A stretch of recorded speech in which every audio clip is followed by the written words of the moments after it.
মুসলমানদের ক্ষেত্রে সে কখনোই চিন্তা করতে পারবে না যে আমার হাতে অফুরন্ত সময় আমি যেভাবে খুশি সেভাবে ব্যয় করতে পারবো না।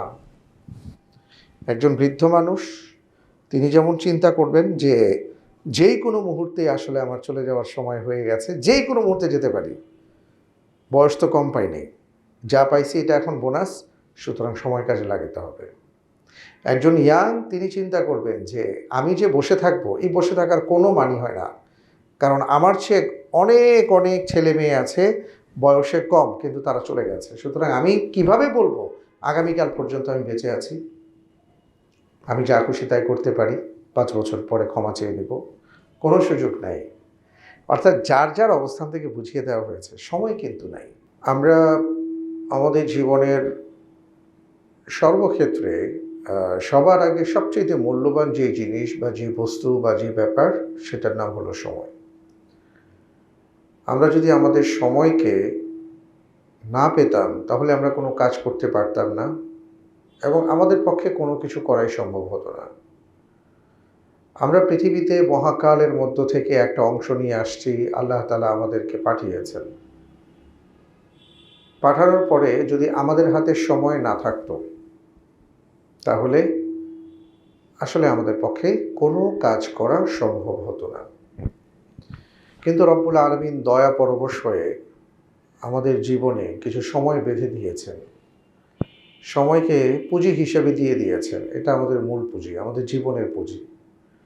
আজকে আমরা আমাদের জীবনের ক্ষেত্রে যারা যত বছর যত সময় অতিবাহিত করছি বা করেছি, চিন্তা করলে আমরা খেয়াল করব যে আমাদের জীবনে অনেক সময় বছরের পর বছর আমরা কাটিয়ে দিয়েছি, কারণ এই সময়টা আল্লাহ তাআলা আমার সাথে বেঁধে দিয়েছেন, আমার জীবনের সাথে। আবার এটাও খেয়াল করব যে আমাদের সাথে এমন অনেকেই ছিলেন যারা আজকে নেই, যারা কবরে শায়িত হয়ে গেছেন, কারণ তাদের সময়টা ওখানেই থেমে গেছে। তো এই যে অতিরিক্ত একটা সময় আল্লাহ রাব্বুল আলামিনের পক্ষ থেকে আমরা পেয়েছি পুঁজি হিসাবে, এটা হলো আমার সবচাইতে বড় মূল্যবান, দুর্লভ, দামি এমন সম্পদ, যেই সম্পদ একসাথে মনে করেন আমাকে দেয়া হয়েছে এবং এই সম্পদটা ক্ষয় হচ্ছে, প্রতিনিয়ত ক্ষয়ে ক্ষয়ে যাচ্ছে, প্রতিনিয়ত ওখান থেকে হারাচ্ছে। এবং আপনি চাইলেই এটার সাথে আপনি এই পুঁজিটাকে বাড়াতে পারবেন না, কিন্তু যেটা করতে পারবেন এই পুঁজিটাকে আপনি কাজে লাগাতে পারবেন। আমরা অনেক সময় এমন হয় যে অল্প সময়ের মধ্যে এমনভাবে আমরা কাজ করি যেটাকে আমরা বলি যে প্রোডাক্টিভ টাইম, হ্যাঁ, বা আমাদের সময়টা প্রোডাক্টিভ হয়েছে, অর্থাৎ অল্প সময়ের মধ্যেই আমরা এমন কিছু করেছি যা অনেকে লম্বা সময় পাওয়ার পরও করতে পারে নাই। যেমন মনে করতে পারি যে দেখেন, মানুষের জীবনে সবাইকেই তো সময় দেওয়া হয়েছে, কিন্তু সবাই কি ওসমান হাদির মতন হতে পেরেছেন? সবাই কি তার মতন এই 1.5-2টা বছরে পুরো বাংলাদেশকে উনি নাড়িয়ে দিয়েছেন? এটা কি সবার পক্ষে সম্ভব হয়েছে? উনি 31 বছর সময় পেয়েছেন, এর মধ্যে 2 বছর ওনার মূল, যদি আপনি ধরেন 1.5 থেকে 2 বছর যে বাংলাদেশে উনি কাজ করেছেন সেইভাবে, তো 2 বছরটা ওনার এতটা প্রোডাক্টিভ ছিল যে আমরা 60, 70, 80 বছর বা 50 বছরেও যা করতে পারিনি, উনি 2 বছরে ওনার সময়ের আল্লাহ বারাকা দিয়েছেন এবং 31 বছর বয়সে উনি গোটা বাংলাদেশকে এমনভাবে নাড়িয়ে দিয়েছেন যে এটা এখন প্রত্যেক ছোট বড় সবার মাঝে একটা চেতনা কাজ করে যে আমি হাদির মতন হতে চাই। সময় 2 বছর, এই সময়ে উনি কী করেছেন? তার মানে অনেক সময় লম্বা সময়ের চেয়ে অল্প সময় পাওয়ার পরেও সেই সময়টাকে যদি কাজে লাগানো যায় তাহলে সেটা প্রোডাক্টিভ হয়ে যায়। আমরা বছরের পর বছর ধরে অনেক কাজ করি কিন্তু সফলতা পাই না। রাসূল সাল্লাল্লাহু আলাইহি ওয়াসাল্লামের জীবনে আপনি খেয়াল করে দেখেন যে 23 বছর 4 মাস উনি যদি নবুয়তের পরে সময় পেয়ে থাকেন তাহলে এই 23 বছর 4 মাসে গোটা পৃথিবী নাড়িয়ে দিয়েছেন। এবং এই 23 বছর 4 মাসে আপনি খেয়াল করলে পাবেন যে এমন কোনো বিষয় নেই, আপনার এমন কোনো প্রশ্ন নেই যার উত্তর নবীজি সাল্লাল্লাহু আলাইহি সাল্লাম তার এই 23 বছরের মধ্যে আপনার জন্য রেখে যান। তার মানে কি? প্রতিটা মুহূর্তই উনি কাজে লাগিয়েছেন। সুবহানাল্লাহ। এটা এমন একটা সম্পদ, এই সম্পদ সম্পর্কেই কাল কিয়ামতের ময়দানে আমাদেরকে জিজ্ঞাসিত হতে হবে। নবীজি সাল্লাল্লাহু আলাইহি ওয়াসাল্লাম বলেছেন, তোমাকে 5টি প্রশ্ন করা হবে। এই 5টি প্রশ্নের উত্তর তোমাকে দিয়ে তারপরে তুমি সামনে কদম ফেলতে পারবা। লা তাযালু কদামা ইবনি আদম, কোন বনি আদম, আদম আলাইহিস সালাতু ওয়াস সালামের সন্তান যারা অর্থাৎ মানুষ, তারা লা তাযালু কদাম, এক পা সামনে যেতে পারবে না 5টা প্রশ্নের উত্তর না দিয়ে। এর মধ্যে আমরা যদি খেয়াল করি তাহলে দেখব যে 5টা প্রশ্নের মধ্যে 2টা প্রশ্ন আসলে তার সময়কে কেন্দ্র করে। একটা হলো যে তোমাকে যে আল্লাহ তাআলা জীবন দিয়েছেন, এই জীবনটা তুমি কোন খাতে ব্যয় করেছো, ওইখান থেকে কাস্টমাইজ করে আবার প্রশ্ন করা হবে, তুমি যে যৌবনকাল পেয়েছো, তোমার যৌবনকালটাকে তুমি কোন খাতে ব্যয় করেছো। তো এই পুরো জীবনের মধ্যেও সময় আছে, যৌবনের মধ্যেও সময় আছে। 5টা প্রশ্নের 2টা প্রশ্নই সময় নিয়ে করা হবে। কতটা গুরুত্বপূর্ণ! সময়টা যে এত গুরুত্বপূর্ণ এটা কিভাবে বুঝবো? বেশ কিছুদিন আগে একটা পড়া পড়েছিলাম, ভালো লাগছে। সেটা হলো এইভাবে আসছে যে কোনো এক ব্যক্তি সকালবেলা ফজরের ওয়াক্তে যখন নামাজ আদায় করে সে তার বাড়ির জানালাটাকে ওপেন করলো, তো সকালবেলা দরজা খুলে জানালা খুলে রাস্তার দিকে তাকালো, দেখলো যে ওখানে এক হকার সে জিনিসপত্র বিক্রি করার জন্য সে তার মালটাকে সাজাচ্ছে। তো সে মনে মনে ভাবলো যে আল্লাহ, তোমার দরবারে শুকরিয়া যে এই ব্যক্তি ফজর হতে না হতেই জীবিকার তাগিদে সে বের হয়ে গেছে, আমাকে এখনো বের হতে হয় নাই, সেই তুলনায় তুমি আমাকে কতটা ভালো রাখছো। এই কথা চিন্তা করে সে শুকরিয়া আদায় করলো। যে ব্যক্তি দোকান সাজাচ্ছে তার সামনে দিয়ে কোনো একজন হকার হাঁটতে হাঁটতে চলে যাচ্ছে তার পণ্যের ব্যাপারে, দোকানদার তিনি আল্লাহর দরবারে শুকরিয়া আদায় করে তিনি ভাবলেন যে সুবহানাল্লাহ, আমি তো তাও একটা বসার জায়গা পেয়েছি, বসে বসে জিনিসপত্র বিক্রি করছি, অথচ এই লোকটা সকাল থেকে এই যে হাঁটা শুরু করলো, সারাদিন এইভাবেই কষ্ট করবে, আল্লাহ তার তুলনায় আপনি আমাকে কত ভালো রাখছেন। হকার যখন হাঁটছে হঠাৎ করে সে খেয়াল করে দেখলো যে কোনো এক ভদ্রলোক সে ভিক্ষা করতেছে। তো হকার চিন্তা করলো যে আল্লাহ, আপনি আমাকে এই ভিক্ষুকের চাইতে ভালো রাখছেন, কত ভালো রাখছেন, আমাকে ভিক্ষা করতে হচ্ছে না, আপনার দরবারে শুকরিয়া। ভিক্ষুক খেয়াল করে দেখলো যে এক পাগল সে এইভাবে হাঁটছে। তো ভিক্ষুক চিন্তা করলো যে সুবহানাল্লাহ, আমি যদি আজকে এই লোকটার মতন রাস্তায় রাস্তায় ঘুরতাম তাহলে আমার কী অবস্থা হতো, আল্লাহ তাআলা তার চাইতে আমাকে কত ভালো রাখছে। সে শুকরিয়া আদায় করলো। পাগলের সামনে দিয়ে যখন অ্যাম্বুলেন্স যাচ্ছে তো পাগল চিন্তা করলো যে আমি তো তাও হাঁটতে চলতে পারি, কিন্তু এই লোকটা তো বিছানায় পড়ে গেছে, তাকে অ্যাম্বুলেন্সে করে নিয়ে যাওয়া হচ্ছে, তার চেয়ে তো আল্লাহ তাআলা আমাকে ভালো রাখছে। অ্যাম্বুলেন্সে থাকা ব্যক্তি যখন তাকে হসপিটালে নেওয়া হচ্ছে, খেয়াল করে দেখলেন যে ওখান থেকে লাশ বের হচ্ছে। তখন তিনি আল্লাহর দরবারে শুকরিয়া আদায় করে বললেন, আল্লাহ, আপনার দরবারে শুকরিয়া যে আপনি তো এখনও আমাকে এতটুকু তৌফিক দিয়েছেন যে আমি আপনাকে আল্লাহ বলে ডাকতে পারছি, এই লোকটা তো আর ডাকতে পারছে না। তো সেই তুলনায় আমি তো এখনও অনেক ভালো আছি, কারণ পৃথিবীতে আমার হিসাব তো ততটুকু যতক্ষণ আমি বেঁচে থাকব। বেঁচে থেকে একবার আল্লাহ যদি বলতে পারি, এটার আমি যা পাবো, যিনি মরে গেছেন তিনি যদি আসমান এবং জমিন আল্লাহ আল্লাহ বলে ভরিয়েও ফেলেন, এই সমপরিমাণ হবে না। তো আপনার দরবারে শুকরিয়া যে আপনি এখন আমাকে বাঁচিয়ে রেখেন, সময় দিয়েছেন। সুবহানাল্লাহ।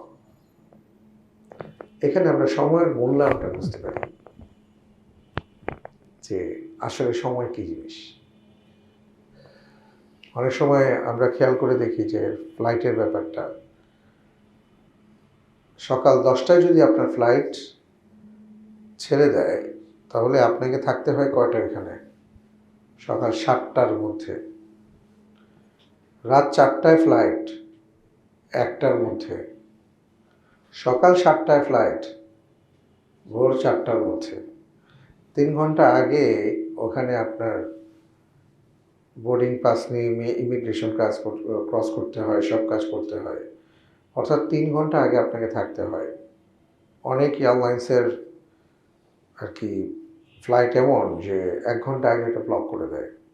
আমার জীবনে এমন হয়েছে। 7 জন নিয়ে আমরা সর্বপ্রথম ওমরার সফরে যাচ্ছি আলোকিত জ্ঞানীর ভাইদেরকে নিয়ে। এর মধ্যে একজন ছিলেন যিনি মা বাবার খুব আদরের সন্তান। মা বাবা তারে এমন আদর করা শুরু করছে, এই আদর থেকে বের করে নিয়ে আমরা এয়ারপোর্টে ঢুকবো। এয়ারপোর্টে যখন আমরা বাইরে আছি তখন 1.5 ঘন্টা বাকি আছে, আধা ঘন্টার সময় হাতে অনায়াসে আছে। তো যাই হোক, কিন্তু এটা আমরা কেউ খেয়াল করতে পারিনি। ওই তাকে ডাকতে ডাকতে ডাকতে ডাকতে 1 ঘন্টা আগে আমরা ঢুকছি। ঢোকার পরে 7 জন ছিলাম। ঢোকার পরে দেখা গেছে যে আর কি এয়ারলাইন্সের গেট বন্ধ 1 ঘন্টা আগে, আরও 1 ঘন্টা বাকি আছে ফ্লাইটের। তো বাংলাদেশ বিমানে যারা ছিলেন, ওখানে যারা দায়িত্বশীল ছিলেন, তারা চেষ্টা করছেন। ওমান এয়ারলাইন্স ছিল, ওমানে যোগাযোগ করা হয়েছে, মেইল পাঠানো হয়েছে। বাংলাদেশ এয়ারলাইন্স থেকে বলা হয়েছে যে ওনাদেরকে আমরা সব চেক করে ছেড়ে দিচ্ছি, আপনারা শুধু বিমানে ওঠান। হয় নাই। তো এটাই পৃথিবী। এখানে এসে আমরা সময় বুঝি। এই জন্য 3 ঘন্টা আগে আমরা এয়ারপোর্টে চলে যাই, যাতে করে আমার ফ্লাইটটা মিস না হয়। আমরা ট্রেনের টিকিট কেটে, ট্রেন দেরি করে কিন্তু আমরা কিন্তু দেরি করি না, তাই না? ট্রেন যদি 9টায় ছাড়ার কথা, আমরা যেভাবেই হোক 9:45 তো উপস্থিত হতেই হয়, চলে যাই। ট্রেন মিস হতে পারে, ট্রেন দেরি করতে পারে, 9টার গাড়ি কয়টায় ছাড়ি এটা হইতে পারে, বাট আমার দেরিটা ট্রেন গ্রহণ করে না, যে জন্য আমাকে সময় মতো চলে যেতে হয়। এখানে আমরা সময় বুঝি।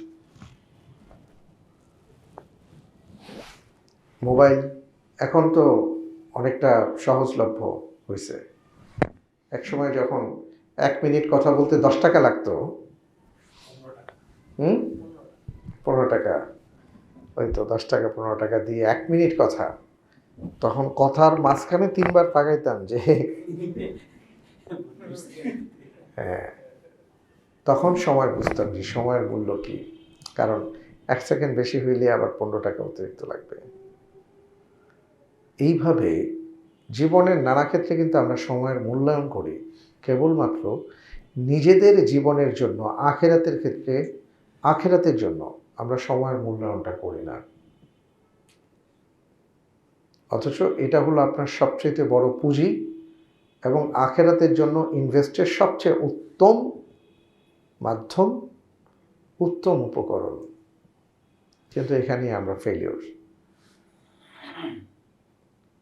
অথচ রাসূল সাল্লাল্লাহু আলাইহি সাল্লাম বলছেন, তোমার সময় সম্পর্কে তোমাকে জিজ্ঞেস করা হবে। আমরা এই যে দেখেন কিভাবে আমরা আমাদের সময়গুলোকে নষ্ট করি। বর্ষবরণের নামে কি হয়ে গেল, কতভাবে আমরা আমাদের সময়কে নষ্ট করেছি।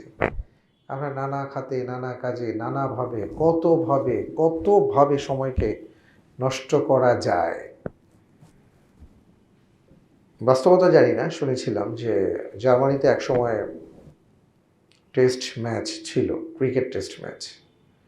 তো হিটলার উদ্বোধন করছে, করে চলে গেছে। যাওয়ার পর 5 দিন পরে আবার আসছে। আসার পর পুরস্কার দেওয়ার দরকার, তো জিজ্ঞেস করছে যে কি ফলাফল কি। বলছে ম্যাচ ড্র হয়েছে। তো সে বললো যে 5 দিন খেলে যদি ড্র হয়, এই খেলাই আমার দরকার নেই। জার্মান থেকে ক্রিকেট উঠায় দিছে। অথচ আমরা এই খেলা দেখি সারাদিন লাগিয়ে, না? আর কি আমাদের হাতে কত অফুরন্ত সময় আমরা বলি। অথচ আল্লাহ সুবহানাহু ওয়া তাআলা কি বলেছেন, ফাইদা ফারাগতা ফানসাব ওয়া ইলা রাব্বিকা ফারগাব। যখনই তুমি নানা কাজ থেকে কিছুটা অবসর পাবে, সাথে সাথে তুমি তোমার রবের কাজে যুক্ত হয়ে যাও, রবের জন্য দাঁড়িয়ে যাও। সুবহানাল্লাহ।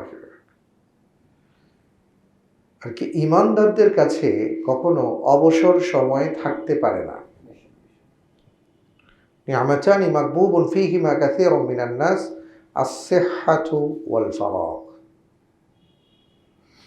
যে দুটি নিয়ামত আল্লাহ তাআলা আমাদেরকে এমন দিয়েছেন যেটা আমাদের কাছে সবচেয়ে বেশি অবহেলিত। একটা হলো সুস্থতা, আরেকটা হলো অবসর সময়।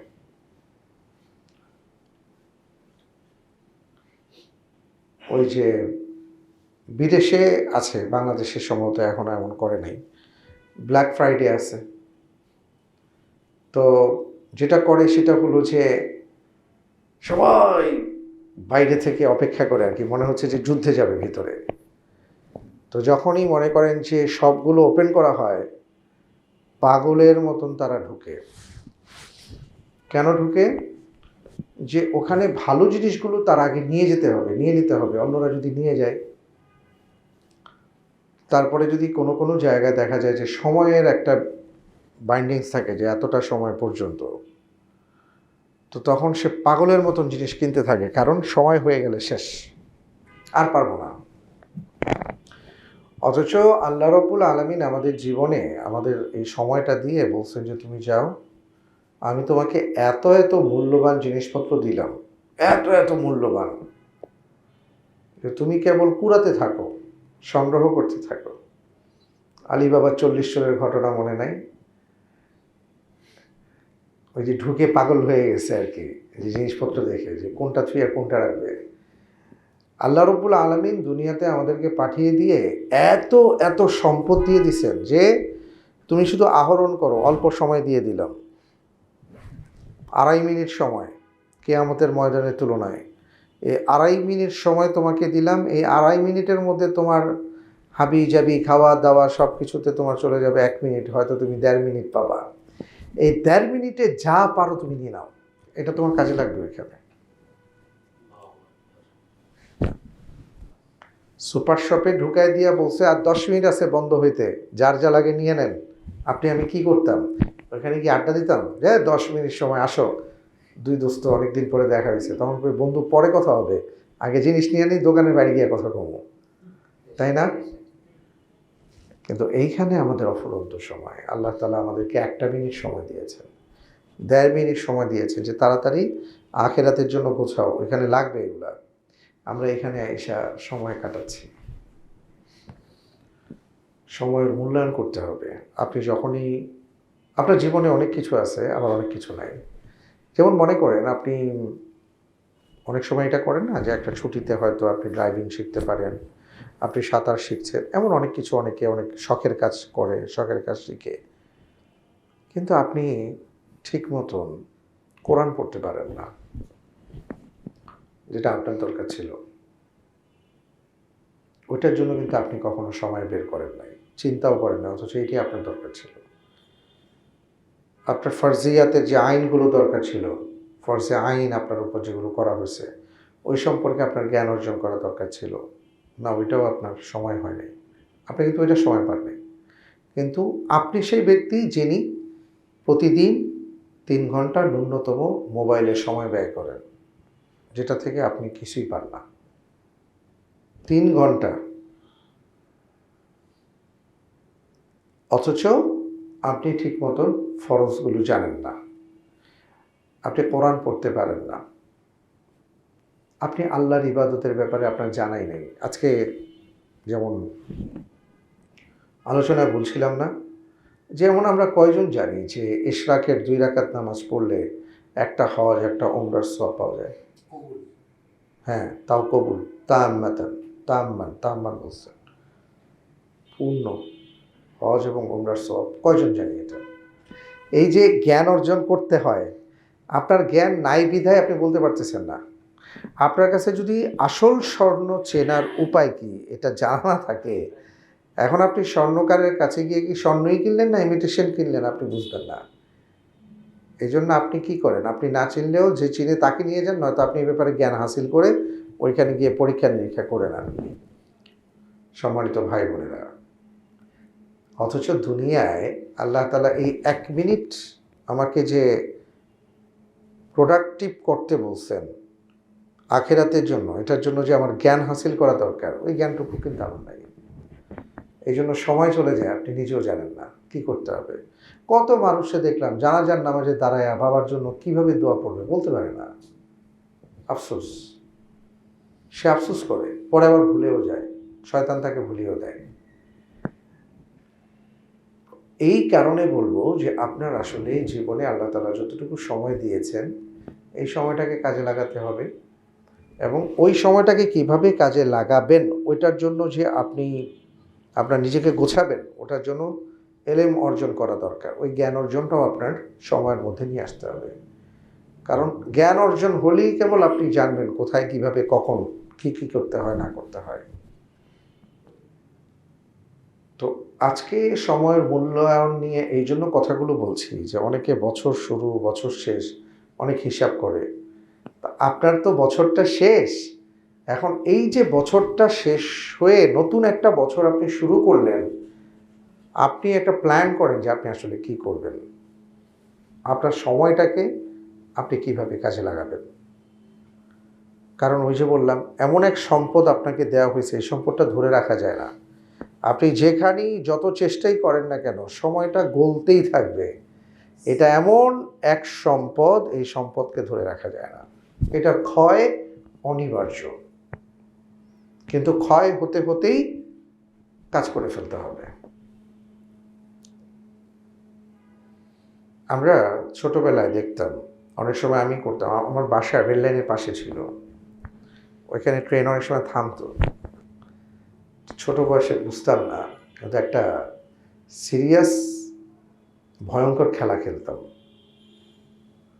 চলতি ট্রেনে ওঠা। ওটার একটা আছে যে ট্রেন যখন আস্তে আস্তে চলতে শুরু করে, ওই চলার মধ্যেই আপনার তালে তাল মিলিয়ে আপনার পাটাকে যদি আপনি পাটাতনে ফেলে দেন, আপনি উঠে গেলেন। এটা একটা মজার খেলা ছিল, ভয়ঙ্কর তাই না?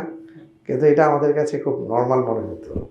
এখন তো ভাবতেও পারি না, এখন ভাবলেও ভয় লাগে, সর্বনাশ কিভাবে এটা করছি। ওইখানে আর কি সময়ের সাথে সঙ্গতি রেখে তাল মিলিয়ে এই খেলাটা খেলতে হয়। কারণ আপনার স্টেপটা ভুল হলেও আপনি শেষ, আবার ট্রেন যদি আরেকটু স্পিডে চলে তাইলেও আপনি আর উঠতে পারবেন না। অনেকগুলো হিসাব থাকে। আসলে আমাদের জীবনের সর্বক্ষেত্রে এইভাবে আমাদের ট্রেনটা চলতেছে সময়ের। আমি যে কথাটা বলতে চাই, সময়ের ট্রেন চলছে, কিন্তু আপনাকে স্টেপটা ঠিক মতো নিতে হবে, নয়তো আপনি ছিটকে পড়বেন, কাছে লাগাতে পারবেন না। আমাদের জীবনে যেমন আল্লাহ সুবহানাহু ওয়া তাআলা আমাদের আমলের মধ্যে এমন অনেক কিছু দিয়ে দিয়েছেন যাতে করে আমরা উপলব্ধি করতে পারি যে আমরা আসলে কি করি, কিন্তু আমরা আসলে বুঝি না। আজকে বললাম না যে আপনি ঘুমাতে যাওয়ার সময় যে দোয়াটা পড়েন, তার মানে কি সারাদিন যে করছেন, কি করছেন না করছেন, এটার জন্য আপনি একটা হিসাব করে আপনি ভুলের জন্য আল্লাহর কাছে ক্ষমা প্রার্থনা করতে পারেন, আর ভালোর জন্য আল্লাহর কাছে শুকরিয়া আদায় করতে পারেন। আবার ঘুম থেকে উঠে আবার দোয়া পড়ে এটাই আপনি স্বীকৃতি দিচ্ছেন যে আল্লাহ নতুন একটা দিন যেহেতু পেয়েছি, কাজে লাগানোর তৌফিক দান করেন। আমরা কিন্তু রাত আর দিন, হিসেব নিকেশ, সময়কে কাজে লাগানো, এসব কিছুই আমাদের মধ্যে পেয়েছি, কিন্তু আমরা কাজে লাগাচ্ছি না, কারণ আমার জানাই নাই। আপনার বাবা আপনার জন্য অমূল্য সম্পদ রেখে গেছেন, আপনি জানেন না, মানুষের কাছে ভিক্ষা করতেছেন, ভাই পারলে 2 বেলা খাবারের ব্যবস্থা করেন, কিন্তু বাবার ড্রয়ারে যে আপনার নামে চেক রাখা আছে, আপনার এই জ্ঞানটা জানা নাই। আল্লাহ রাব্বুল আলামিন আমাদের এই পুরো সময়টাকে আমরা কিভাবে ব্যয় করব, এটা ডিটেইল প্ল্যান আল্লাহ সুবহানাহু ওয়া তাআলা দিয়েছেন। নবীজি সাল্লাল্লাহু আলাইহি ওয়াসাল্লামের আপনি জীবনটা যদি দেখেন, দেখবেন যে উনি ওনার কোনো সময় বেহুদা অনর্থ কাজে ব্যয় করেন না। এই জন্য একটা কথা আছে, সেটা হলো মুসলিমের জন্য অবসর বা অনর্থ কোনো সময় হতে পারে না। কিভাবে থাকবে? এই 1 মিনিটই তো পুঁজি। ওই যে দোকানে ঢুকছে 10 মিনিটের জন্য, এখন ওইখান থেকে তুমি নষ্ট করা মানেই হলো তুমি ঠকে যাচ্ছ, এই সুযোগ আর পাবে না। তো মুসলমানদের ক্ষেত্রে সে কখনোই চিন্তা করতে পারবে না যে আমার হাতে অফুরন্ত সময়, আমি যেভাবে খুশি সেভাবে ব্যয় করতে পারবো না।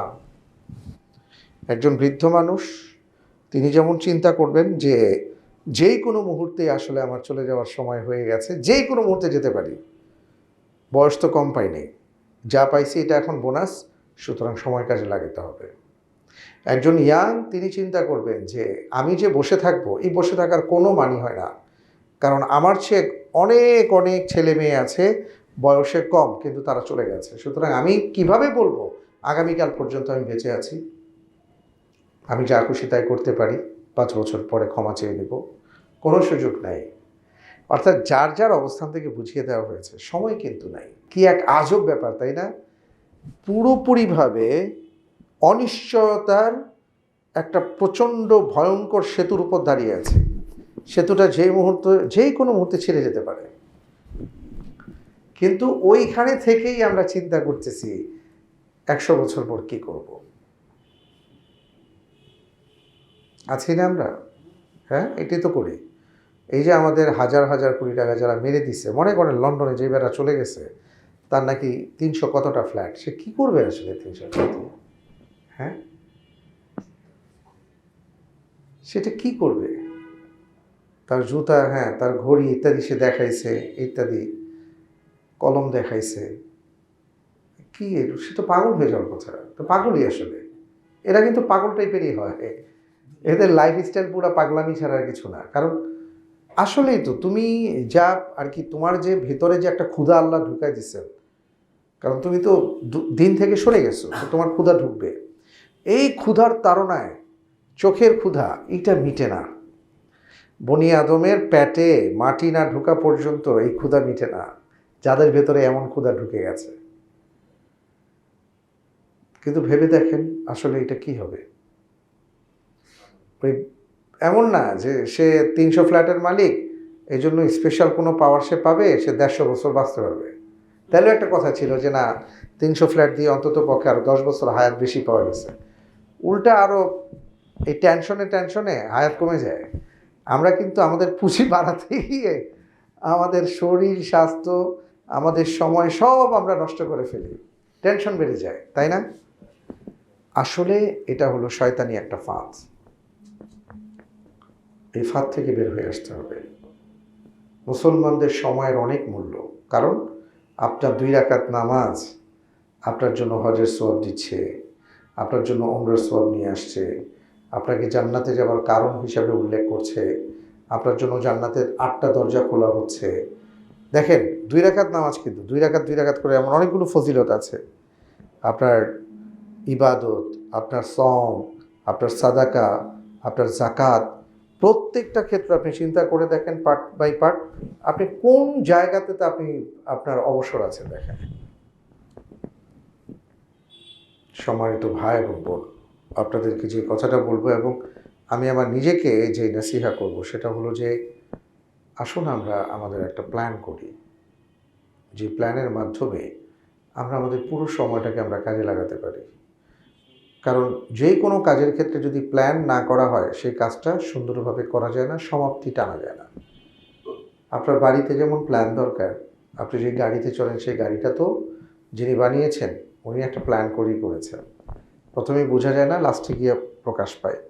বাড়িটাও প্রথমে বোঝা যায় না, কাটা কাটা ভাঙ্গা চূড়া কত কাহিনী, লাস্টে গিয়ে কত চমৎকার কিছু হয়।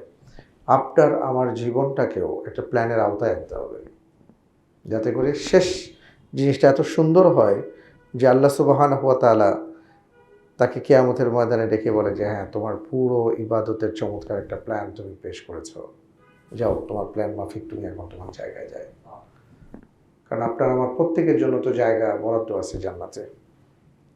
নবীজি সাল্লাল্লাহু আলাইহি ওয়াসাল্লাম, ওনাকে তো বলা হয়েছে মেরাজের রজনীতে, জান্নাতের জমিন বড় উর্বর, তারা যেন সেই জমিনে বৃক্ষরোপণ করে, তারা যেন সেই জমিনে প্রাসাদ বানায়। এখন আমি আপনার ইবাদতের কোনো প্ল্যান নাই, তো এখন দেখা গেল যে আপনার জান্নাত দিয়েছে ঠিকই, কিন্তু এই ওয়াল পর্যন্ত, এই পর্যন্ত ওয়াল উঠাইতে পারছেন আপনার ইবাদত দিয়ে। কি অবস্থা হবে?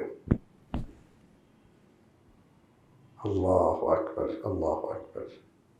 সম্মানিত ভাই এবং বোনেরা, এখন থেকে ইবাদতের জন্য, সময়ের জন্য প্ল্যান করেন, যাতে করে আমাদের সময়টা কাজে লাগে। কারণ এই যে বসে আছি, সময় যাচ্ছে, দাঁড়িয়ে থাকবো, সময় যাবে, ঘুমিয়ে থাকবো, সময় যাবে, খাওয়া দাওয়া করবো, সময় যাবে, হাসি ঠাট্টা করবো, সময় যাবে, সময় বসে থাকবে না। আপনি হয়তো ভাবছেন আরও তো সময় আছে।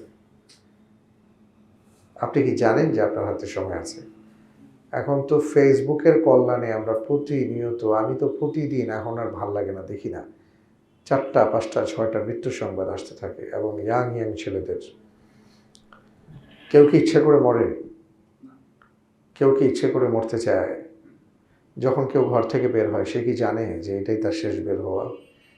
কেউ না ভাই। বড় থেকে ছোট, ছোট থেকে বড়, ধনী থেকে গরিব, গরিব থেকে ধনী, কারো ক্ষেত্রে আপনি দেখবেন কারো মাপ নাই, কারো মাপ নাই, এবং কারো কোনো কিছু করারও নেই এই জায়গায়। তাহলে কেন আমরা আমাদের সময়ের মূল্যায়ন করছি না? যারা তরুণ তারা কেন ভাবছে যে আরও 10 বছর পরে, 20 বছর পরে এটা সেটা করব? আপনাকে কে বলেছে যে আপনি 10 বছর তো দূরের কথা, 10 মিনিট টিকতে পারবেন, 10 সেকেন্ড টিকতে পারবেন?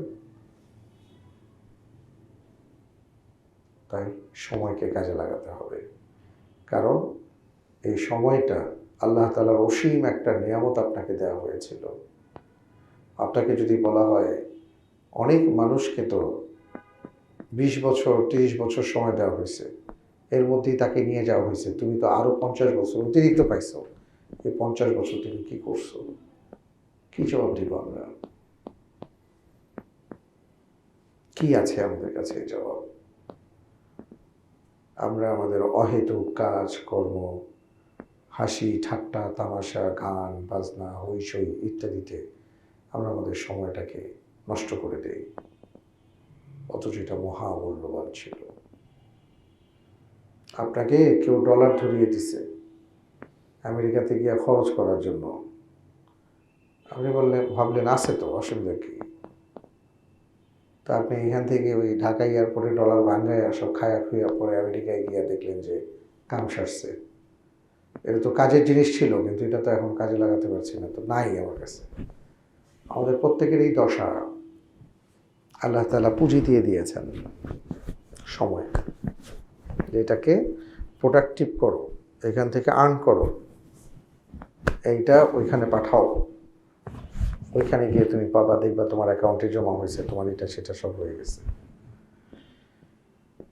বিদেশে যারা থাকে দেখবেন বাংলাদেশে টাকা পাঠায়, 2 শ্রেণীর লোক দেখছি আমরা। এক শ্রেণীর লোক বিদেশে ছিলেন, কষ্ট করেছেন, টাকা পাঠাইছেন, তার স্ত্রী, তার বাবা বা তার পরিবারের লোকজন ওইটাকে কাজে লাগিয়ে একটা বাড়িঘর করছেন, ব্যবসা বাণিজ্য করছেন, উনি আইসা এখন আরামে আছেন না এমন? আরেক দল লোক বিদেশ থেকে টাকা পাঠাইছেন, 30 বছর পরে আসছেন, আইসা দেখেছে সব খায়া দেয়া শেষ, কিছুই নাই, তাই এখানে এসে আবার ওনাকে কাজ করতে হচ্ছে।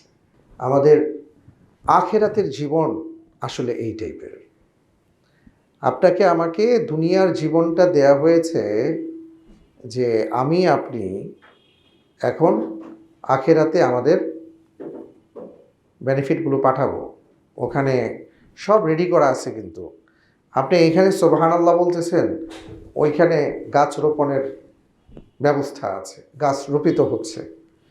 হ্যাঁ, আপনি এইখানে একটা ভালো কাজ করছেন, ওইখানে প্রাসাদের কাজ হচ্ছে।